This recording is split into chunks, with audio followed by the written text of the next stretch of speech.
Before we get to our Citizens Night meeting and our citizens' remarks, we have a brief presentation about COVID-19, otherwise known as the coronavirus.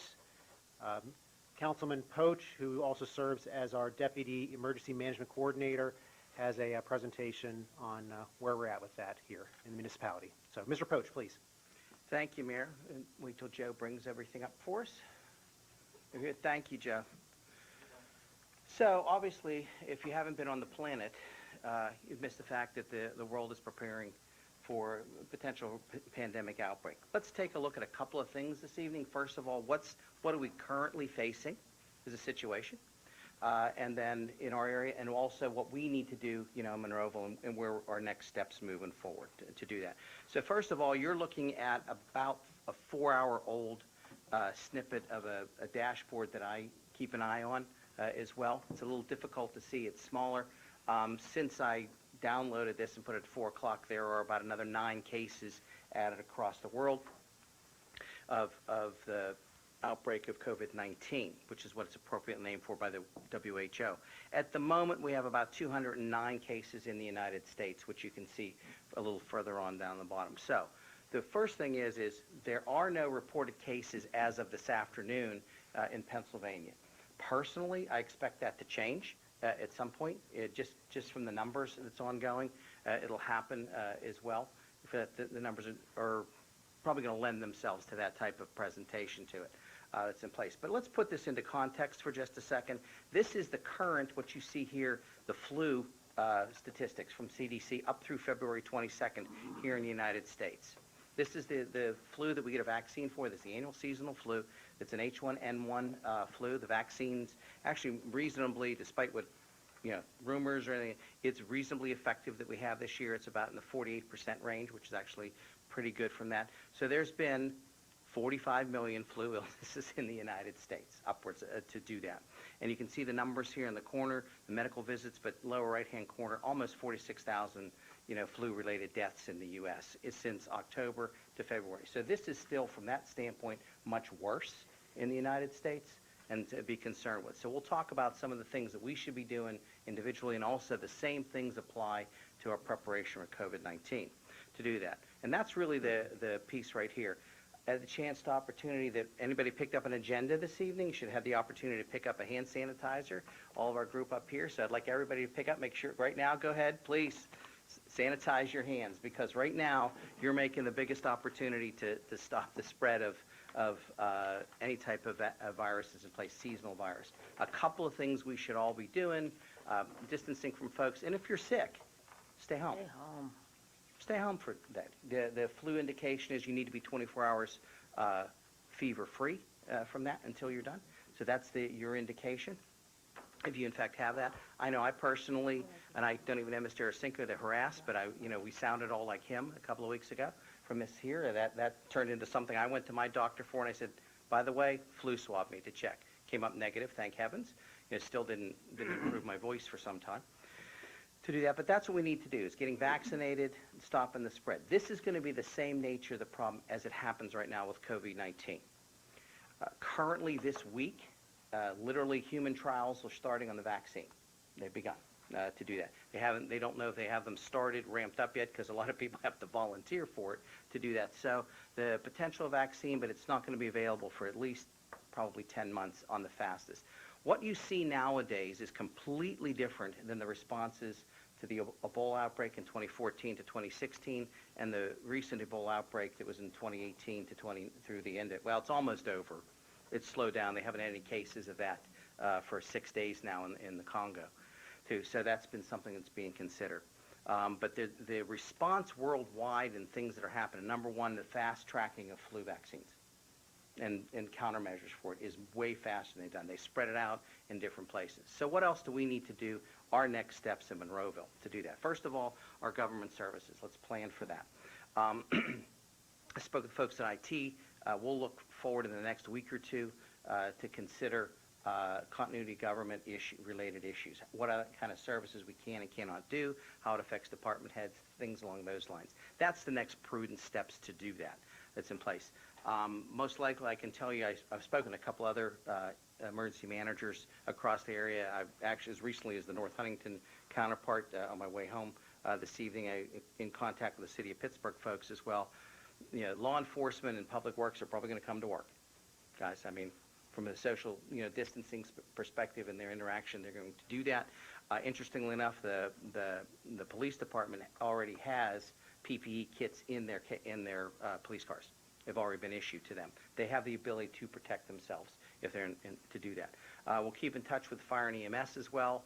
There's some training and education on the horizon for folks there to review that, so those folks will be in place.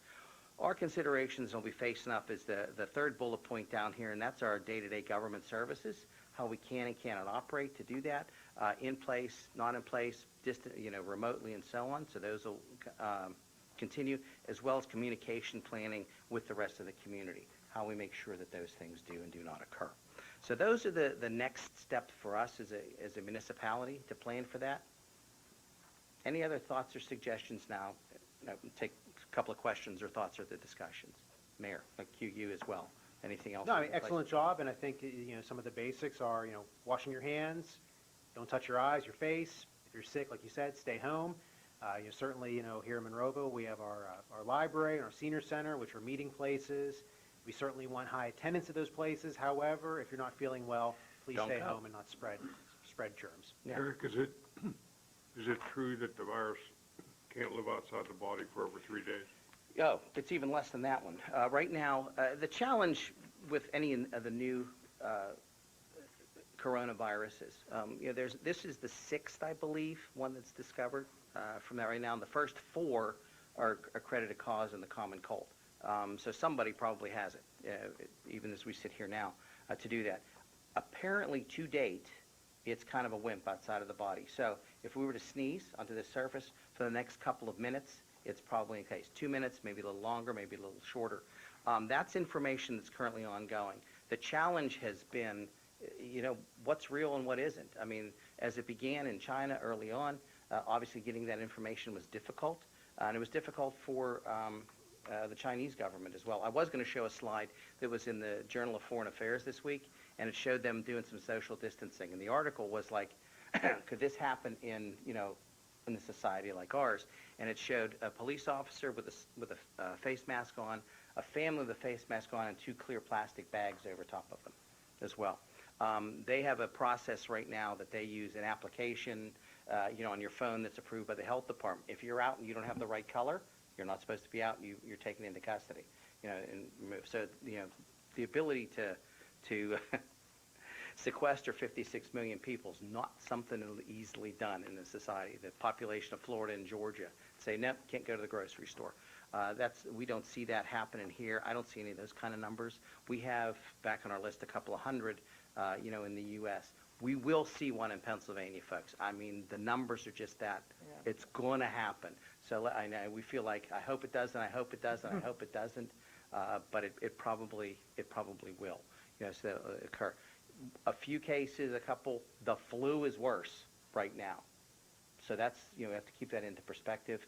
But it's got a slightly lower mortality rate than the flu at the moment. So getting information, that study's ongoing. Information that's in place, the Allegheny County Health Department website, the Department of Health, PA Department of Health website, and go straight to CDC. It's on there. It's up to date, what you should or shouldn't do, the risk, the threat to do that. So we'll have some questions on things, how we affect socialization, public government. The doctor from UPMC was on the other night and Dr. said Snyder. There was, I guess that's his specialty. Gramps, yeah. He was saying there was no reason for the average public to go out and buy masks and gloves and things like that. Graham is actually correct. In my day job, I work with him. And actually, the last couple of weeks, I probably talked to him about twice a day on some weather shape. And that's absolutely true to do that. What we do now, and the other point, too, and I said to the mayor, too, when people sneeze, we consider to do this. Bury your arm to that when you're done. And I symbolically made sure we handed out hand sanitizer, but I suggested everybody else, we put them over here by the agenda and whatnot. Those simple tasks, washing your hands afterward, are important. That simple stuff. And as you said, on our surfaces, cleaning surfaces when we're done. nothing like a bleach wipe that, can't kill, it will kill everything else too. Great. Yes, Steve? Mr. Post, I was going to say, from hearing things on the news, do you remember where this originated or how it originated? Sure. In this particular case, remember, most of the coronaviruses that have been serious in this place, SARS, as well as MERS, Middle East Respiratory Syndrome, is also in, they're what they call zoonotic diseases, which means they come from animals and transfer to humans. There's an interesting point, I talked to some of my intelligence counterparts this past week too, and it's an illegal market in China in place. So there's some contention of like, is there criminal activity involved with it too for exotic animals in place, and that's pretty much where they have moved that back to, and even CDC and WHO reports that into an illegal market in Wuhan and Hubei province in China in place, to do that as well. So I don't expect us to be dining on bats a lot, so that's probably not a delicacy for us as much, but it is a concern, to do that from across the world. Eric, as a point of interest, Yeah. the reason you have buttons on your sleeve is so you can't wipe your nose on your sleeve. Years ago, that's what it was. Actually, I've heard that before, Tom. It's a shame that I know that piece of trivia too, but you're right, in place. But in fact, capturing that and making sure that you do capture your sneezes Very good. from that too. All right, guys? Excellent. Other questions? More to come. Thank you, And thank you. as we plan the municipality too, we'll keep everyone informed. Thank you, Mr. Thank you, Mr. Post. Poach. guys. Excellent Thank you very job. much. Thank you. And Mr. Poach did touch on this. The Allegheny Health Department has created a dedicated page for the coronavirus or COVID-19 at AlleghenyCounty.us/coronavirus. But if you go to the county website, you can locate it there. Also, they have dedicated alerts on Facebook and on Twitter through the county and the CDC. So excellent information, and